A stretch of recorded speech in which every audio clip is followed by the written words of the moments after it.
Welcome to USA News Network. Kiark, I'm Papu, bringing you the stories that matter.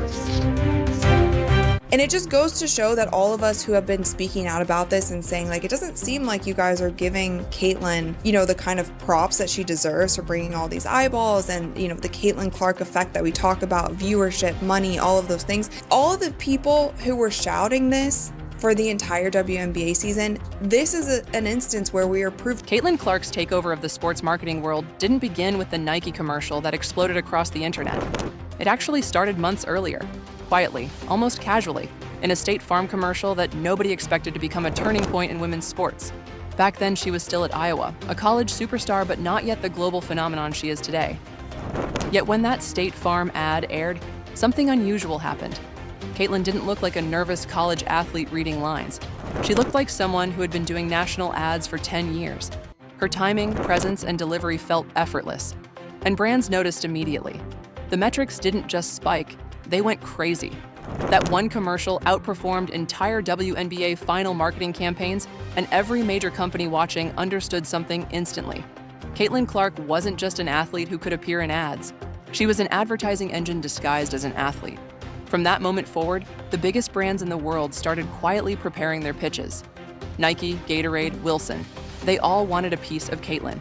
And behind the scenes, the same question kept coming up in boardrooms. How do we get her?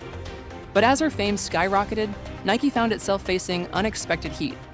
Fans and advocates for women's sports began criticizing the brand, accusing them of staying silent on issues that directly impacted female athletes. The viral Dear Nike messages called them out publicly, claiming the company talked about supporting girls and women, but refused to truly stand up for them. Pressure grew. The world wanted to know if Nike would step up or hide. Nike's answer came in the form of a commercial so visually striking, so emotionally charged, and so perfectly timed that it didn't just respond to critics, it silenced them. This new Nike x Caitlin Clark ad wasn't simply a commercial, it was a declaration. It opened in total silence in a dim locker room with Caitlin sitting alone. She lifts her head, slowly opens one eye, and fans across the internet immediately lost it. At first glance, it looked like a CGI snake eye, a reptile-like iris glowing under the shadows. People paused the video, zoomed in, enhanced the frame, tried to analyze the shot. And what they discovered sent shockwaves across social media. It wasn't a snake eye at all. It was the Kobe Bryant Black Mamba logo subtly built into her pupil. One single frame turned into a symbolic handoff, the fiercest competitor of his generation passing the torch to the new one. That one shot alone triggered millions of reactions. People who had never watched a WNBA game were editing that frame into fan videos, wallpapers, slow-motion breakdowns. Comment sections filled with messages like, "This is the hardest shot Nike has done in years, and she's not the future, she's the present." Nike didn't just promote Caitlin, they anointed her, and that was only the first 10 seconds of the ad. From there, the commercial went full Super Bowl mode. Caitlin appeared alongside Aja Wilson, Sabrina Ionescu, Sha'Carri Richardson, and other elite women who have become symbols of ambition and dominance in their sports. The voiceover wasn't soft or inspirational, it was defiant. It tackled every criticism, every doubt, every barrier girls hear growing up. "You'll be told you can't do it," the narrator says, "so do it anyway. You'll be told you can't win, so win." The ad hit viewers directly. You can't break records, you can't stand out, you can't lead, so go lead anyway. Every shot, every line, every athlete carried the same message. Try to stop us, you won't. The timing of the ad was perfect. The energy was powerful, but the viral explosion that followed centered on Caitlin herself. While every star in the commercial delivered impact, Caitlin's scenes felt like a spotlight moment, a signal that she wasn't just another athlete in the ad. She was becoming the face of the entire movement. The numbers proved it within hours.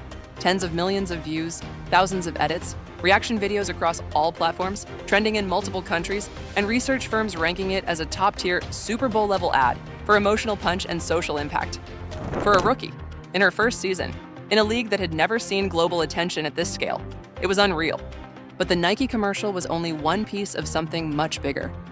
Caitlin had already been quietly transforming every brand she touched. Gatorade used her in campaigns that sold out water bottles, towels, and merch in days.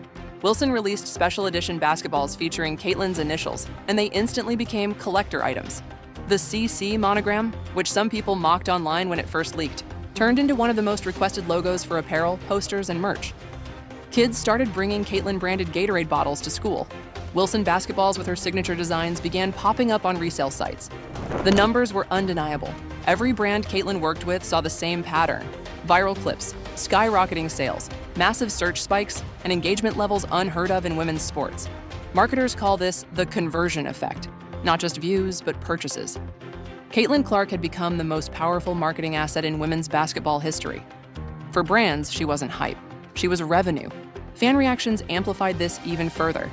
If you look at the comments under the Nike commercial, you'll find thousands of messages from people saying this was the first WNBA-related ad they ever watched, the first Caitlin jersey they ever bought, the first reason they checked out Fever highlights.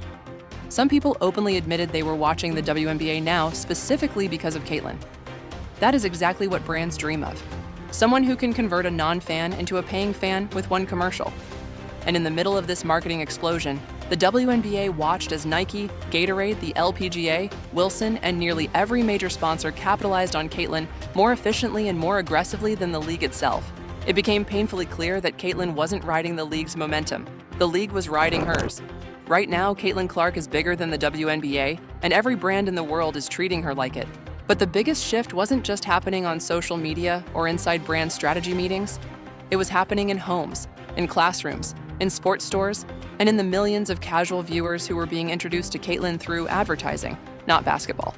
People who had never cared about the WNBA were suddenly watching Fever highlights because they saw Caitlin in a Nike commercial. Middle school girls were asking their parents for a Wilson Caitlin Clark basketball. College students were searching Caitlin Clark's shoe release date. Brands weren't just promoting her, they were shaping culture around her. And that is something the WNBA itself never managed to do for any of its stars, no matter how talented they were on the court. What shocked everyone inside the industry was how naturally Caitlin handled all of this. She didn't look overwhelmed. She didn't look scripted. She didn't look like someone being forced into a marketing machine. She looked like this was where she belonged. It was the same thing people noticed in that first State Farm commercial.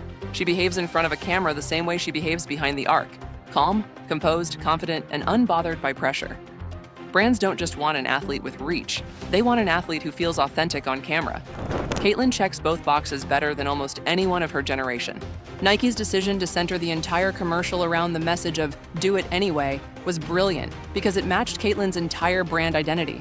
She's the player who took logo threes before people believed women should shoot that far out. She's the one who filled arenas that had been half empty for years. She's the one who broke records nobody thought were reachable. And now she's the one carrying an entire league's visibility on her back. The ad didn't just showcase her talent, it showcased her mentality. It positioned her as a symbol of ambition, defiance, and excellence. That's why people connected with it so deeply. But Nike wasn't the only brand capitalizing on Caitlin's moment. The LPGA saw an opportunity and executed it perfectly. They partnered her with their biggest star, put cameras everywhere, sold tickets, allowed fans to get close, and turned a simple